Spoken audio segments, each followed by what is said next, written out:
Assalamualaikum. Ya, makasih sudah menjawab salam. Apa kabar semuanya? Sehat ya? Amin. Semoga senantiasa sehat selalu. Saya izin melepas masker ya. Ya, ya kembali lagi di channel Habibie Yusuf TV. Channel dengan subscriber yang sedikit, nggak masalah. Sedikit bukan alasan untuk kita bisa berbagi. Semoga saja bermanfaat video ini, insya Allah bermanfaat. Amin. Saya juga ingin mengucapkan video ini di-upload di 10 hari terakhir bulan suci Ramadan 1442 Hijriah. Jadi selamat yang benar-benar punya keinginan yang kuat pasti akan melaksanakan malam Lailatul Qadar, berburu malam Lailatul Qadar. Semoga yang sungguh-sungguh akan mendapatkannya. Amin. Dan saya ucapkan juga siapa tahu ada yang menyaksikan di hari raya Idul Fitri 1 Syawal 1442 Hijriah. Saya ucapkan selamat Idul Fitri 1442 Hijriah. Semoga kita kembali ke kembali ke fitrah. Itu kembali fitrah, kita kembali fitrah lagi. Taqabbalallahu minna wa minkum, taqabbalallahu siyamana wa siyamakum. Oke, kita lanjut ke perkuliahan kita. Sebelum dimulai, kita sama-sama istighfar dalam hati kita masing-masing. Astagfirullahaladzim.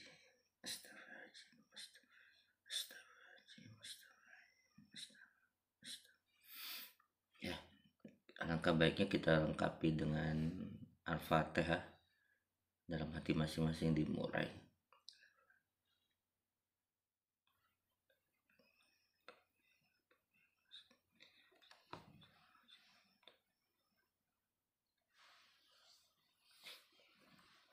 Ya. Assalamualaikum warahmatullahi wabarakatuh. Ya, terima kasih. Selamat datang di perkuliahan kita, mata kuliah administrasi pendidikan. Berarti ini teman-teman mahasiswa PAI dan mungkin bisa digunakan juga atau disaksikan oleh jurusan lainnya. Untuk semester ini ya PAI semester 2. Kita akan mendiskusikan mengenai organisasi lembaga pendidikan. Karena adik-adik semua adalah calon guru, calon pendidik di Fakultas Tarbiyah. Maka setelah lulus akan masuk ke sebuah organisasi, di mana organisasi itu adalah yang memiliki tujuan tentang pendidikan, berarti di lembaga pendidikan. Setiap kantor itu kan punya organisasinya tersendiri gitu. Tapi lembaga pendidikan khas keorganisasiannya gitu ya, karena sistem kerja, kultur budaya kerja itu beda masing-masing. Tetapi ketika Anda masuk ke lembaga pendidikan, walaupun tetap berbeda-beda pastinya, tetapi akan selalu diselimuti atau memiliki guidance berupa nilai-nilai pendidikan di dalamnya. Enggak sembarangan gitu. Enggak seperti di beberapa perusahaan umum atau perusahaan asing gitu ya. Ya, saya tidak perlu cerita ke situ. Banyak beberapa teman saya yang memang kerja di perusahaan asing atau perusahaan umum ya, sistem kerjanya tidak atau jauh daripada lembaga pendidikan. Jadi bersyukurlah, dan saya makanya berharap adik-adik ini tetap lanjut di dunia pendidikan, membesarkan dunia pendidikan. Oke, kita akan berbicara apa sih itu organisasi. Sebelum kita masuk pengertian organisasi, kita harus menyamakan persepsi di mana sebuah kebaikan yang tidak terorganisir sekali yang tidak terorganisir itu bisa kalah dengan kejahatan atau keburukan yang terorganisir. Ini ada gium yang sudah lama, dan saya rasa orang-orang manajemen itu meyakinin bahwasanya ketika sesuatu sudah terorganisir itu akan menjadi besar gitu ya, dan bisa mengalahkan yang tidak terorganisir. Saya tidak perlu memberi contoh, misalnya buzzer itu kan berita sedikit, berita hoax sekalipun yang salah sekalipun, tetapi kalau dia terorganisir banyak orang yang kemakan dengan berita-berita hoaxnya tersebut gitu. Jadi apalagi sebuah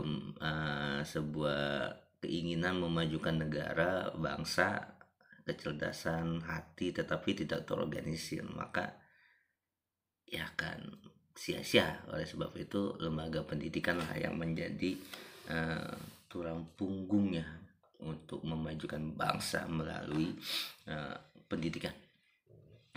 Saya ingin coba secara tekstual beberapa pengertian dari pendidikan.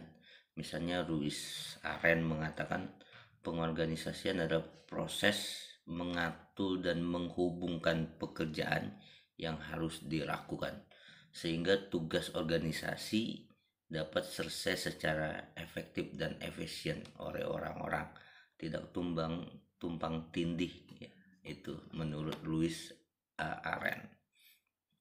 Bahkan SB Sri Lubis menyatakan terdapat kesamaan pengertian dari beberapa ahli mengenai organisasi, yaitu pada dasarnya dia mengatakan organisasi itu sebagai suatu kesatuan sosial dari sekelompok manusia yang saling berinteraksi. Tidak ada di dalam organisasi, tidak ada interaksinya.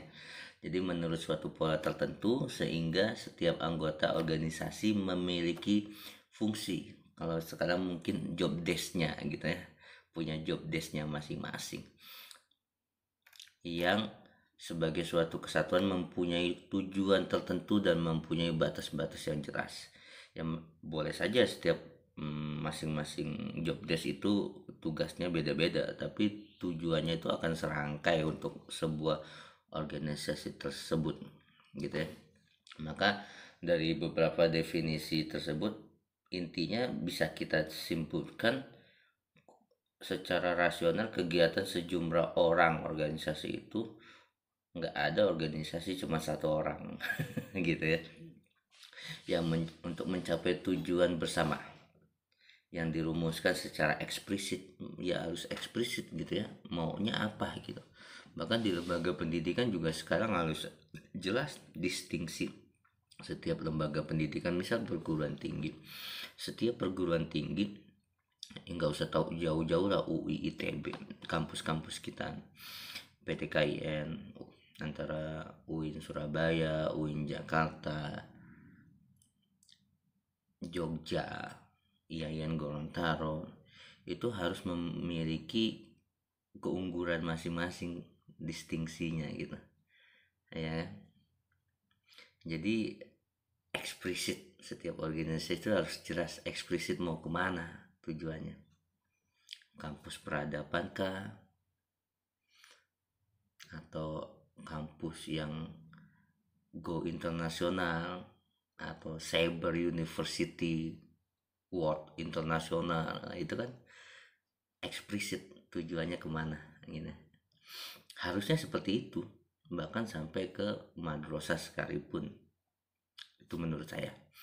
Jadi melalui peraturan dan pembagian kerja serta melalui hierarki dan tanggung jawab, organisasi itu sekumpulan orang, ada kerjasama di dalamnya dan tujuan yang telah ditetapkan yang merupakan sistem saling berkaitan dalam satu sama lain.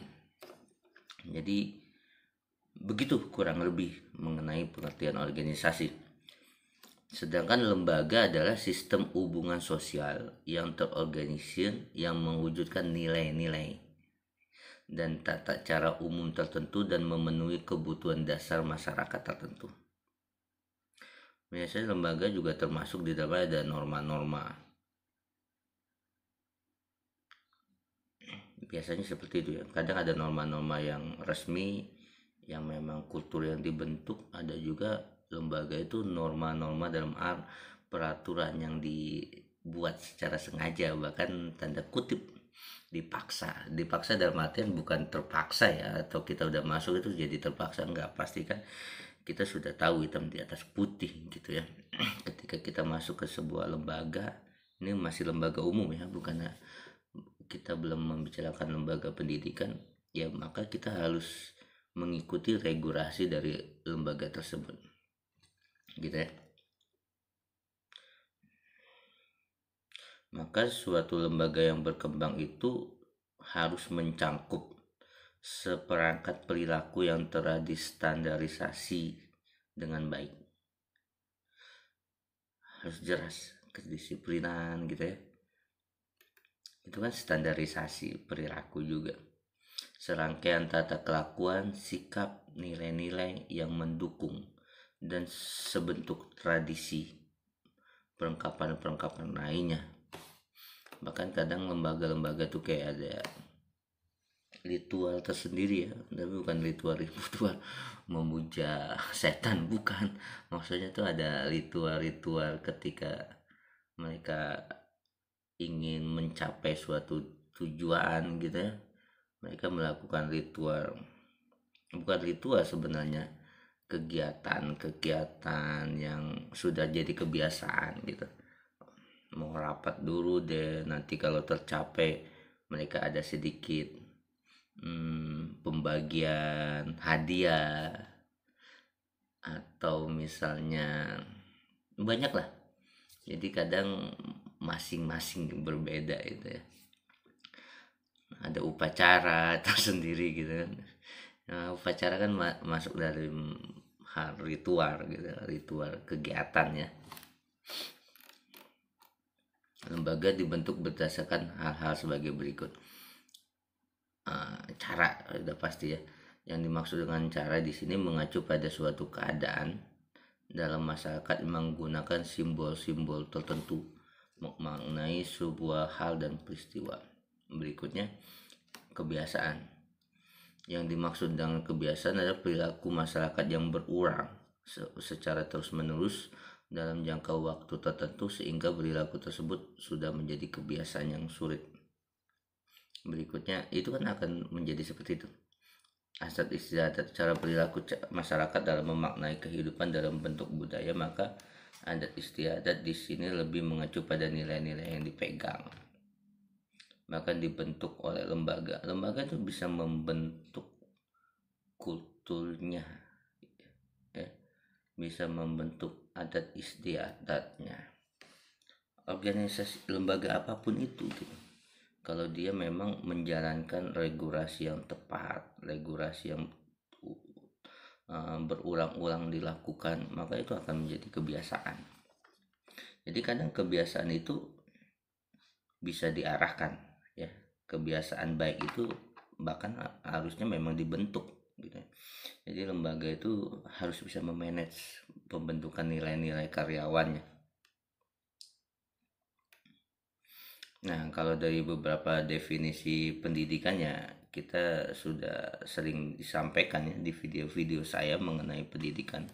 Usaha sadar dan terencana akan peserta didik secara aktif mengembangkan potensi dirinya gitu ya,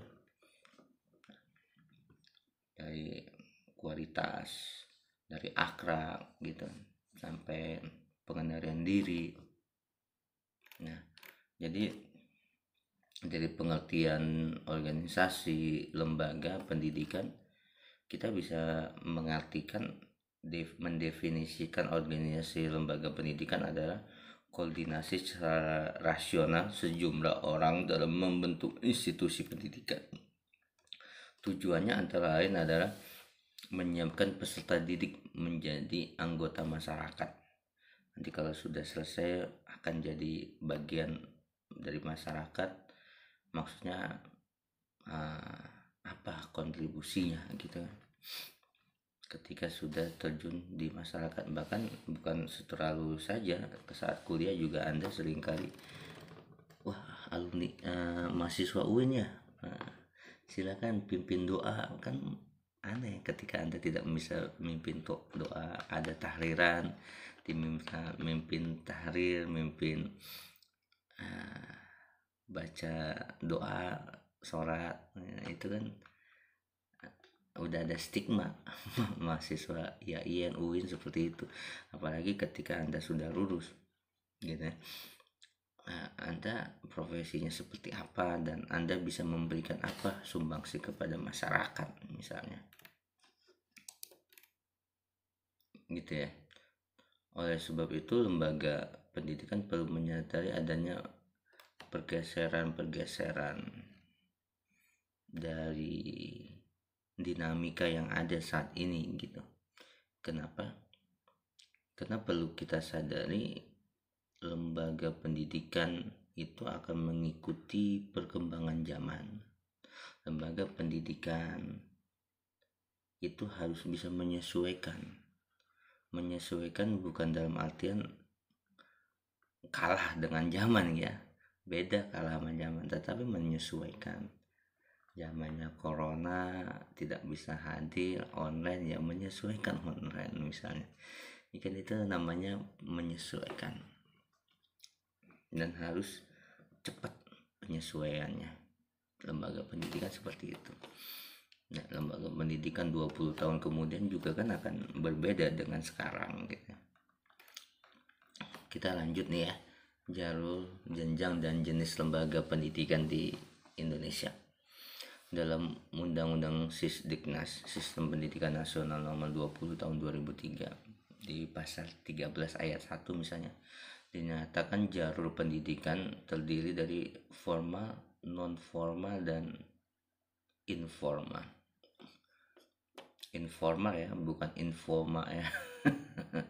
Pendidikan formal itu adalah jalur pendidikan yang terstruktur dan berjenjang, terdiri atas pendidikan anak usia dini, pendidikan dasar, pendidikan menengah MTS, pendidikan dasar dari MI, SMA atau sanawiyah, dan perguruan tinggi.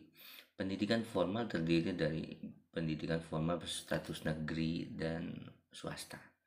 Jadi ada yang milik negara, negeri, dan swasta. Berarti yang di swasta guru-gurunya swasta dong. Tidak semua, bisa jadi kerja di swasta tetapi dia PNS gurunya yang diperbantukan misalnya, bisa jadi. Tapi ya rata-rata memang non PNS. Yang negeri ya rata-rata PNS, walaupun ada juga yang belum PNS tetapi menjadi guru bantu dan sebagainya. Oke. Ciri-ciri pendidikan formal: pertama, tempat pembelajaran di gedung sekolah. Ini menurut undang-undang seperti itu ya. Ada persyaratan khusus untuk menjadi peserta didik, yang nggak sembarangan dong. Untuk masuk sanawiyah, SMP, nggak mungkin umur 8 tahun, 7 tahun sudah bisa masuk SMP. Jadi ada persyaratan usia. Nanti ada seleksi lagi, misalnya sekolah itu membuka seleksi. Kan jadi ada persyaratan. Kurikulumnya jelas, harus materi pembelajarannya bersifat akademis. Lalu proses pendidikannya memakan waktu dibandingkan non formal dan informal. Ada batasan waktu, dan waktunya relatif tidak singkat gitu ya, kayak kursus hanya 6 bulan ya, enggak, ini 3 tahun 6 tahun kalau SD. Ada ujian yang formal. Penyelenggara pendidikan adalah pemerintah atau swasta. Tenaga pengajar memiliki klasifikasi tertentu. Gurunya ya sekarang ya harus sarjana, kan klasifikasi tertentu. Yang fisika harus sarjana fisika, kimia harus sarjana kimia, agama apalagi harus sarjana agama, SPD. Tapi semuanya sekarang banyak, zaman dulu namanya SAG, sarjana agama, tetapi ya prodinya prodi pendidikan agama untuk pengajaran agama. PAI berarti pendidikan agama Islam, mengajar guru agama Islam. Lalu diselenggarakan dengan administrasi yang tidak amburadul lah gitu ya. Lalu pendidikan non formal. Pendidikan non formal adalah jalur pendidikan di luar pendidikan formal yang dapat dilaksanakan secara struktur dan berjenjang. Hasil pendidikan non formal dapat dihargai setara dengan hasil program atau kegiatan dari pendidikan formal, bisa disetarakan dengan program pendidikan formal setelah melalui proses penilaian penyetaraan oleh lembaga yang ditunjuk oleh pemerintah atau pemerintah daerah dengan mengacu pada standar nasional pendidikan seperti lembaga khusus dan perhatian, kelompok belajar, sianggal, dan lain-lain.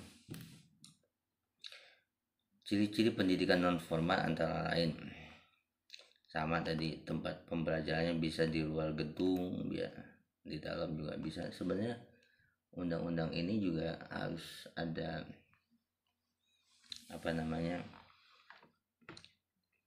RUU masuk rancangan undang-undang, diperbaiki karena tahun 2003 itu sudah berapa beras tahun yang lalu gitu ya. Udah sekarang tahun 2001 berarti sudah 17 sampai 18 tahun yang lalu. Karena tadi dikatakan pendidikan formal harus di dalam gedung, misalnya belum tentu. Pendidikan formal bisa di luar gedung.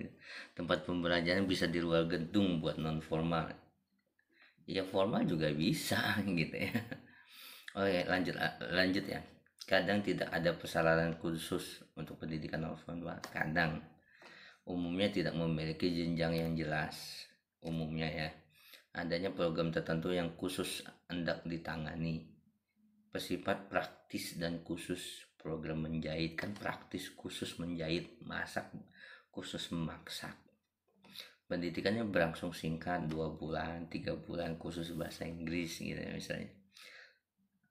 Kadang ada ujiannya, dapat dilakukan oleh pemerintah ataupun swasta ya, bisa. Lanjut, pendidikan informal. Pendidikan informal adalah jalur pendidikan keluarga. Bahkan ini kan pendidikan awal kita dan sangat penting menurut saya. Makanya ketika zaman seperti ini dengan corona, kita lebih sering di rumah gitu ya. Orang tua tuh harus benar-benar bisa menunjukkan bagaimana cara mendidik anak yang benar. Karena ini kesempatan nih, yang biasanya melihat anaknya itu lebih banyak di sekolah misalnya, di rumah ya kepotong waktunya sekarang full. Jadi bisa buktikan orang tua, ayah, ibu tuh mendidik anak dengan baik gitu. Begitu ya. Pendidikan informal, jalur pendidikan keluarga dan lingkungan yang berbentuk kegiatan belajar secara mandiri. Tempat pembelajarannya bisa di mana saja, tidak ada persyaratan, tidak berjenjang, tidak ada program yang diadakan secara formal, tidak ada ujian gitu ya. Iya. Bagaimana mau melakukan ujian pada pendidikan informal? Oke, sekarang kita akan berbicara jenjang pendidikan. Jenjang pendidikan adalah tahapan pendidikan yang diterapkan berdasarkan tingkat perkembangan peserta didik. Tujuannya akan dicapai dan kemampuannya yang akan dikembangkan menurut UU nomor 20 tahun 2003 tadi, pasal 14 misalnya. Jenjang pendidikan formal terdiri dari sekolah dasar atau MI, Madrasah Ibtidaiyah, adalah jenjang pendidikan dasar pada pendidikan formal di Indonesia. Sekolah dasar ditempuh dalam waktu 6 tahun dari kelas 1 sampai kelas 6. Ya, kita semua sama-sama mengetahui itu karena kita semua sudah melalui itu.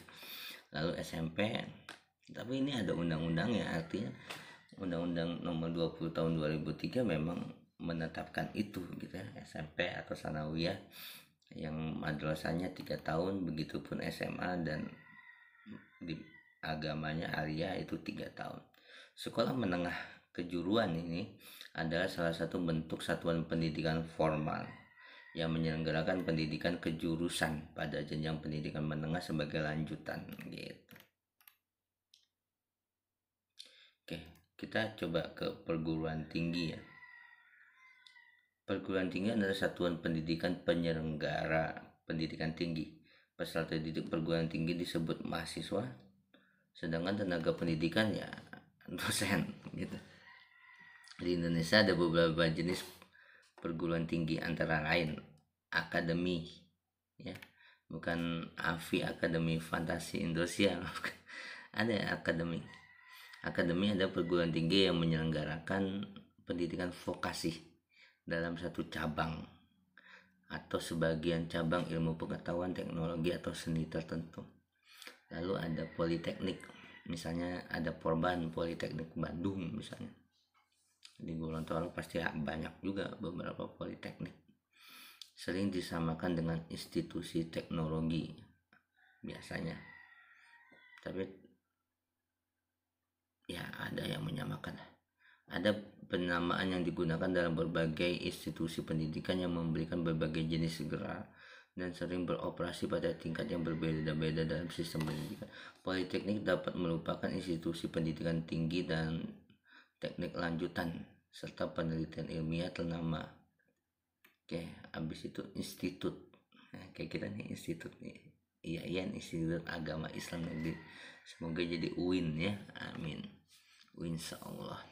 Institut adalah perguruan tinggi yang menyelenggarakan pendidikan akademik dan atau vokasi dalam sekelompok disiplin pengetahuan, teknologi atau seni, memenuhi syarat dan menyelenggarakan pendidikan profesi minimal memiliki 4 fakultas.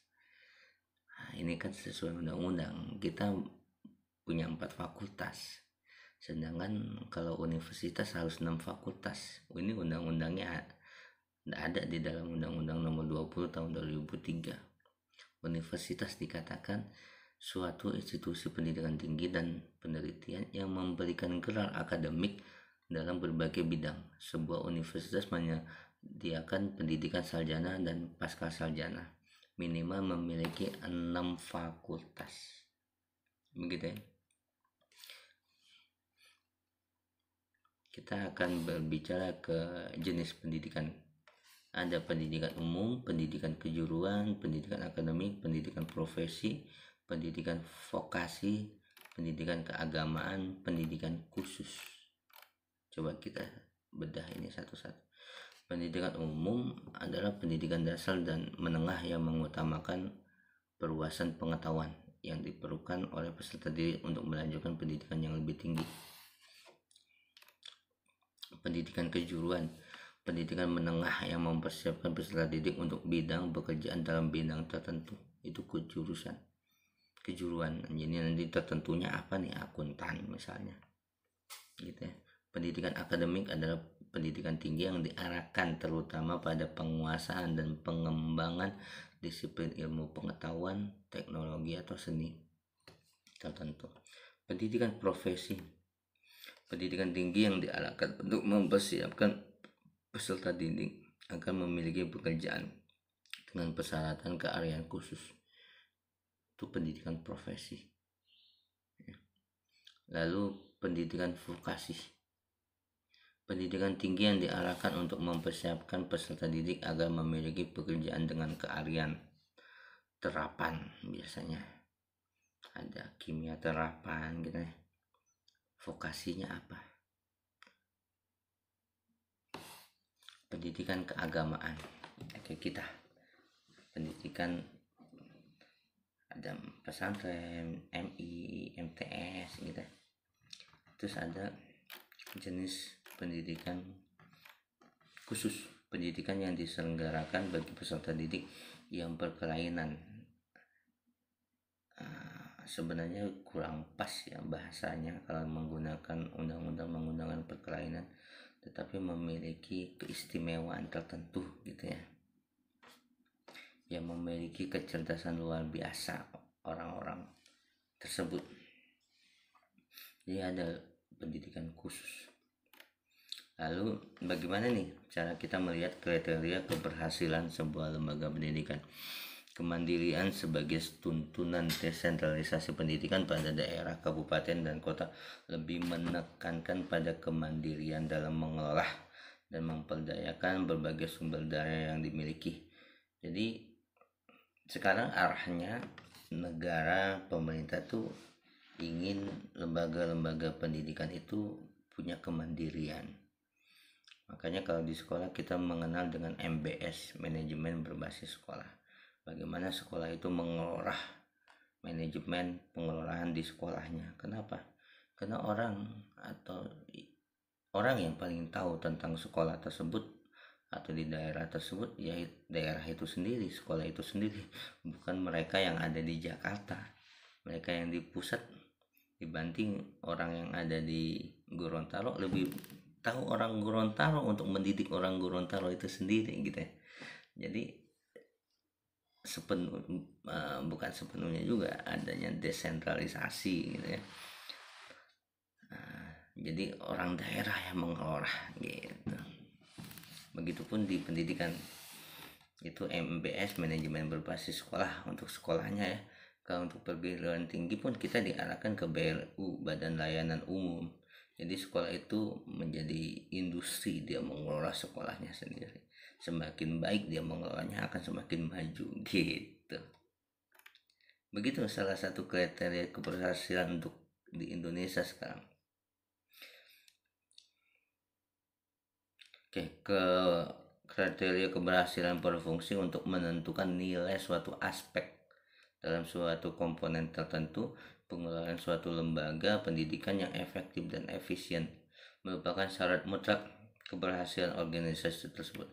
Tidak terkecuali lembaga pendidikan yang juga akan semakin dituntut menjadi suatu organisasi yang tepat sasaran dan berdaya guna. Sekarang arah pendidikan kita seperti itu, harus berdaya guna, lulus mau jadi apa langsung kerja apa gitu ya. Jadi langsung ada keahliannya, tidak banyak nganggur setelah lulus sarjana. Sekolah sebagai lembaga pendidikan formal memerlukan suatu sistem pengolahan yang profesional. Sebagai salah satu komponen utama dalam sistem pendidikan, selayaknya sekolah memberikan kontribusi yang nyata untuk meningkatkan kualitas sumber daya manusia. Hal ini tidak terlepas dari beberapa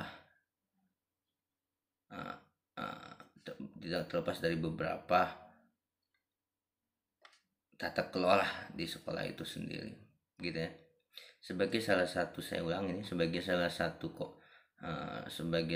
komponen utama dalam sistem pendidikan, selayaknya sekolah memberikan kontribusi yang nyata untuk meningkatkan kualitas sumber daya manusia SDM. Hal ini tidak terlepas dari beberapa kelola dari sekolah itu sendiri. Kalau pengelolaannya baik, kenapa bisa baik? Karena SDM-nya baik gitu ya. Jadi sumber daya manusianya harus hebat. Keberhasilan suatu lembaga pendidikan merupakan keberhasilan bersama, bukan keberhasilan individu. Di mana kepala sekolah punya peran penting tentu. Kepala sekolah yang berhasil apabila mereka memahami